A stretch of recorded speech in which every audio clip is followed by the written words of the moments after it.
Welcome to the New Orleans Saints podcast, presented by Rouse's Markets. You'll hear from players, coaches, broadcasters, and writers that cover the NFL daily. The New Orleans Saints podcast starts right now. Here's your host, Erin Summers. Obviously feel good with where we're at, really from a roster standpoint. No new injuries occurred over the week or anything like that. The two guys coming out of the game that did not play in the game were Jack Stoll and Tolly with their ankles, and so we'll see how those progress as the week goes. And our guys are back in today. They had some really good work, between lifts and some field work, and get our guys back in here acclimated after the bye week. It was a really productive bye week, I think, for everyone, just from a self-scout evaluation standpoint, but also from the mental and the physical, break that you allow yourself to have. And so feel good with where we're heading and excited for the opportunities moving forward. Welcome into the New Orleans Saints podcast. I'm Erin Summers, joined by Stan Verrett, pregame host for your New Orleans Saints. I'm happy to have you back in the Dome this upcoming Sunday because we finally get a home game again coming off of the bye. So thanks for joining me, Stan. Great. It's great to be here. I can't wait to be back. I feel like I've been gone too long. It's like, wait a minute, I missed one game due to a schedule conflict, and then there are all those road games and then the bye. So I feel like I haven't been there in forever. So I can't wait for Sunday. Yeah, we're looking forward to it. But coming off the bye this week, the team had a chance to reflect on, do some self-scouting on the first 10 weeks of the season for them. What were your overall impressions of the way they started things here? Well, it was a rocky start, as we all know. New coach, new quarterback, players getting acclimated to new systems. And so it was a rocky start. I think some of that was to be expected. We all hope for the best, but you know that there's going to be some adjustments necessary, but I feel like they've grown. I think the performance against Carolina overall was the best performance of the season. And so it's great to have them on a high note going into this stretch run of the schedule. And hopefully they can build on those experiences in that game and then continue moving forward. With the bye week, and just hearing head coach Kellen Moore talk about what they were looking at, evaluating offensively, he said, we need to get better in the red zone. We need to really make sure we're establishing that run game, scoring some more points, being more effective on the offensive end. What would you like to see the Saints do coming out of this bye week and some improvements for the rest of the season? I mean, I think that's the glaring thing. Red zone trips, turning red zone trips into touchdowns. I mean, the Saints are scoring 15.5 points per game, and it's going to be hard to win. You put a lot of pressure on your defense when you don't score points. And so when you get the opportunity to get into the red zone, you have to convert those into touchdowns. And so I think it's a focal point for the team. I think it's the most glaring thing that really jumps out at you when you look at how the team performs statistically. And so that's where the focus has to be, putting in plays and putting in game plan elements that allow you to capitalize on the matchups that you can create in the red zone. Somebody that we've been able to get a small sample size of now is quarterback Tyler Shuck, getting the last time in the last two games here. And what have you seen in him in the way that he's running this offense and maybe how he's improved since preseason? I think the biggest thing that jumps out at you is how he's able to maneuver in plays that break down, still keep his eyes downfield, and deliver big plays in those situations. That's something that the Saints hadn't done as much as they could have earlier in the season. I mean, not every play is going to work the way it's designed to work. Defenses are very sophisticated, the same way offenses are very sophisticated. And if you wind up in a situation where the defense has the answer to what the play was originally designed to do, then you have to be able to improvise. And I think he did a good job of that against Carolina. And I hope it's a sign that that's one of the things he had been working on behind the scenes when he wasn't starting, so that when he got back into this position, he'd be more equipped to handle situations that pop up. So that was very encouraging to see that, because that's going to happen in the NFL. When you look at the offense and Rashid Shaheed no longer a part of that wide receiver core, we saw Chris Olave break out, have a really big game against the Panthers. Who else needs to step up and be that complement to him now? Well, it's first of all, it's obvious that Chris Olave is a priority in terms of being wide receiver one. He is a priority. He's the number one threat. So then it becomes who is a great complement to him? Mason Tipton has done some great things in preseason games. We've seen him a little bit in the return game. Very limited sample on offense, but I'd be interested to see what he can do, give him more opportunities. The Saints made an investment in Devon Vele, trading for him. I think coming out of this bye week, maybe there's been some work with him to get him more involved. He's a big target. I think he could be one of the answers in the red zone if they could get him going. Dante Pettis is back.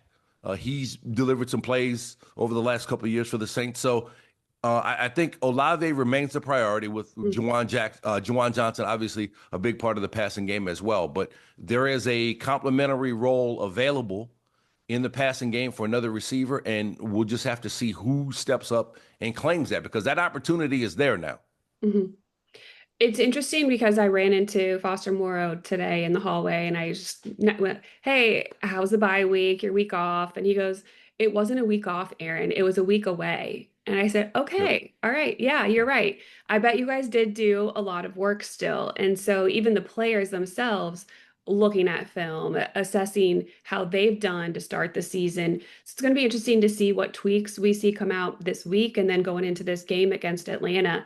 When you look at what the Saints have been able to do defensively, I do think they had their best game, better game this past weekend against the Panthers. They've started to really enforce the takeaways and then be able to do that as well. Put some emphasis on stopping the run game. We saw that come out. So where they stand right now, how do you kind of feel about the defensive side of the ball? I think they have to take a lot of pride in what they did against Carolina, especially in light of Bryce Young's 445-yard performance against Atlanta just 1 week later. Yep. They held him to, I believe it was 124 yards through the air in that game. And so that's a 300-yard difference. I mean, that's a successful passing day just in the margin of difference between the game against the Falcons and the game against the Saints. So that is that is really something that I think they can build on there. I mean, the run defense has been pretty solid the whole season, but the pass defense doing what it did against Carolina is really a good sign. I mean, Atlanta is going to be somewhat limited this week, I believe, passing the ball. It looks like Drake London is out. It looks like they're going to turn to Kirk Cousins with Michael Penix probably out again. And so I think the run defense is going to have to really step up because they have Bijan Robinson, who is an emerging superstar in the league, and Tyler Algier, who comes in and he's their hammer. So they have two different ways they can attack you in the run game. Robinson also really good in the short passing game, which almost effectively acts as an extension of the run game. Mm-hmm. So I think the run defense is going to be especially critical this week because Atlanta's not going to have the same weapons through the air. So defending the run and the short passing game is going to be really, really important this week. But when you look at the young core that the Saints have, and it's on both sides of the ball, really. I mean, Quincy Riley, Kool-Aid McKinstry still, Jonas Sanker, and then on the other side with the offensive line and Kelvin Banks there, Tyler Shuck, obviously at quarterback, Devin Neal filling in at running back now. Anyone that has really stood out to you so far? I really like what Jonas Sanker's done on defense. He's been a steady influence back there. I mean, Kelvin Banks has been just fantastic. I mean, so many times he's left out there by himself, and he's taking on the premier pass rushers in the NFL, and I think doing a pretty good job for a rookie. And so I think with Fuaga and Banks, the Saints are in the very fortunate position of having two bedrock offensive tackles to solidify the line. And so I really like what he's done. And Tyler Shuck, I mean, it's been a limited sample of work so far, but to see him progress, to get better. And that's really, I think, what you have to ask for young players. Are they getting better from game to game? Can you see the development? And I think we all saw it with Tyler Shuck, and it's exciting to see where he could go from here. I know the wins and losses aren't what a fan would want them to be at this moment, but when you look at players like that and the improvements throughout the season, you have to see that there are building blocks there for the future. Would you agree? Yeah, I mean, it's a young man's game, I think, increasingly because young players get hurt less, and I think they recover more quickly. and they bring an energy and youth, to what you're trying to do. And so, look, no disrespect to the veterans, like Cameron Jordan, Demario Davis, and Alvin Kamara have been bedrocks in this, committing to helping to solidify things and to bring the younger players along and provide leadership. But you have to keep replenishing your roster. You have to keep rebuilding your roster in the NFL. And so I think there's a good mix right now of young players and veterans who provide that leadership. And I think the Saints are in a good place. I mean, you have to keep building because there's still places where you can get better. But I think winning, you hear people say, oh, well, they shouldn't worry about winning this year. They should try to get the best possible draft pick available. And I've always disagreed with that, because I think winning is infectious, and winning builds confidence, and winning gets people excited about what you're doing, and makes people recommit to the process because they see that it works. And so I think the rest of this season is going to be about that, building a culture that is not only moving in the right direction, but reaping the benefits of moving in that direction in wins and losses. And so I'm really excited for this stretch run to see what the team can do. Yeah, coming off of a win over Carolina going into the bye has to help with how things are feeling within the locker room, how the players were able to go into their break and come out of it knowing that we have another division opponent, and it's the Falcons ahead of us this Sunday. They're a little banged up, all that kind of you throw out the window. When you think about the Falcons, it is a rivalry. What kind of Absolutely. emotions get stirred up for you? I mean, I swore my eternal hatred of the Falcons back in 1978 and 1979, when the two teams had their first legitimate chances to try to make the playoffs, and the Falcons threw Big Ben, the Hail Mary touchdown pass to beat the Saints. I cried. I was 12 years old, and I cried, and I said, the Falcons are my eternal enemy for the rest of the time. And so a lot of us old timers who've been around a long time, it runs deep. I mean, this rivalry is really important. And then, over the last several years, I mean, when Sean Payton was here, and all the success that he had with Drew Brees against the Falcons, those games were always fun. And I think this is just a new era, new coaches, new players, but the rivalry remains the same because the two cities are so intertwined in the same division. Everybody has cousins or friends or other people who they know in Atlanta. Mm-hmm. There's been a lot of fan travel back and forth between the games. So many folks who left New Orleans for Katrina, after Katrina, live in Atlanta now. And so they get it every day at work and at school and in their daily route. So I think it's one of the best rivalries in the NFL that people outside of the two cities don't really understand in terms of the depth and in terms of the intensity of this rivalry. And I think the young players on the Saints, I think, will get a kick out of it because now they get to be a part of this. Yeah. And you make a big play against the Falcons. I mean, how many times have we seen that Shy Tuttle stiff arm on Matt Ryan? I mean, that's a play that like will play forever. Like we're going to see it a million times this week on social media. Whenever somebody starts talking trash, we're going to see that play. Or we're going to see Drew Brees break two tackles and get into the end zone for that touchdown against the Falcons. We're going to see so you make plays against the Falcons for the Saints.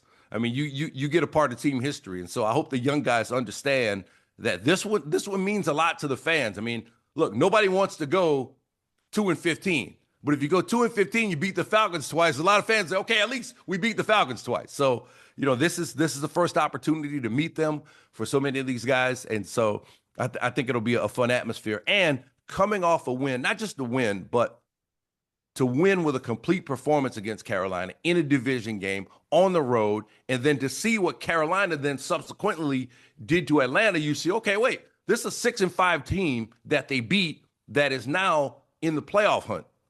They're only half game behind the Buccaneers, and the Saints went there to their place and beat them. Mm-hmm. And so I think that should fuel some confidence. It should fuel some excitement among the fans and the players, and I think it'll create a great environment for Sunday. I mean, you mentioned it. The Falcons started the season off extremely well at 3-2, and now they've gone on this losing streak. So they have been struggling of late. When you look at this matchup, what do you think that it comes down to? The Saints are going to have to protect Tyler Shutt. The Falcons blitz at the second highest rate in the NFL. They're second in sacks with 34. They've really invested in the pass rush the past couple of years to try to get better in that area, and it's worked. And so that's going to be the key on offense is establishing the running game to keep those pass rushers from being in obvious passing situations and able to rush freely and not have to worry about the run.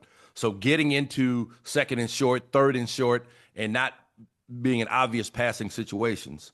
And then on offense, it's converting red zone trips. When you get down there, put the ball in the end zone. Mm-hmm. And, I think it's a really simple game plan for this week. You have to protect Tyler Shough, have to put the ball in the end zone. I think that it's huge to have a quick, fast start on both sides and really get the fans in this one, because you said people do travel for this game, and we don't need any Atlanta Falcons fans making any noise in the Dome this weekend. It is time to bring back the Dome field advantage and really have a big weekend this weekend. There's going to be a lot of fun people in town.